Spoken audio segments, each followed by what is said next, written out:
Desde a antiguidade se buscava uma forma de calcular com rapidez. Os homens nos tempos antigos utilizavam pedras para contar o rebanho, e eles registravam nas rochas e nas paredes das grutas tudo o que viam e criavam. Esta paixão pela matemática e por guardar informações vem desde a Era das Cavernas. O primeiro aparelho de calcular que se tem conhecimento é o ábaco, inventado pelos chineses há cerca de 2.500 anos. Ele era formado por fios paralelos e arruelas deslizantes, que, de acordo com a sua posição, representava a quantidade a ser trabalhada. O filósofo, físico e matemático francês Blaise Pascal, em 1642, aos 18 anos, criou a primeira máquina mecânica de calcular, chamada Pascalina. Ela trabalhava com alavancas e foi utilizada para auxiliar o seu criador no trabalho de contabilidade. Então ele fazia suas contas utilizando essa máquina. Entre 1802 e 1822, o matemático e engenheiro inglês Charles Babbage projetou uma máquina que fazia cálculos sozinha e, para funcionar, bastava colocar nela as informações iniciais.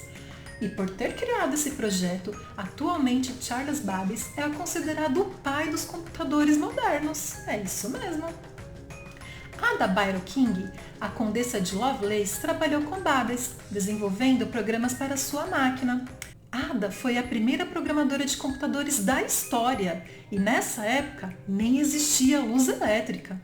Em 1893 surgiu a primeira máquina de calcular de 4 operações. Quem sabe me responder quais são essas operações? Quem respondeu adição, subtração, multiplicação e divisão acertou. Mas era bem diferente das máquinas de calcular que temos hoje em dia, não é mesmo? Em 1946, entra em funcionamento nos Estados Unidos da América um computador muito sofisticado.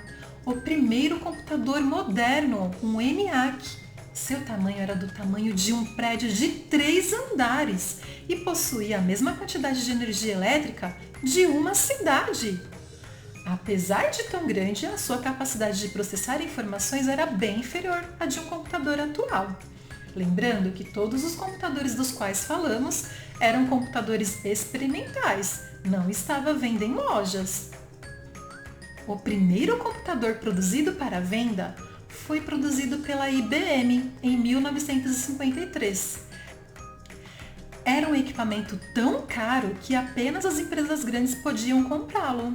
Em 1964, Douglas Engelbart inventou o mouse. A função do mouse é auxiliar as pessoas na utilização dos computadores, fazendo com que as instruções passadas para o computador deixem de ser digitadas e passem a ser clicadas.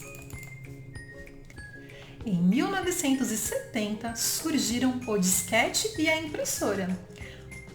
O disquete armazena as informações, mas nos dias atuais ele não é mais utilizado. A impressora ainda existe e a sua função é passar para o papel todos os trabalhos que fizemos. Em 1980 foi lançado o IBM PC, o nosso tão conhecido computador pessoal, esse que você tem aí na sua casa.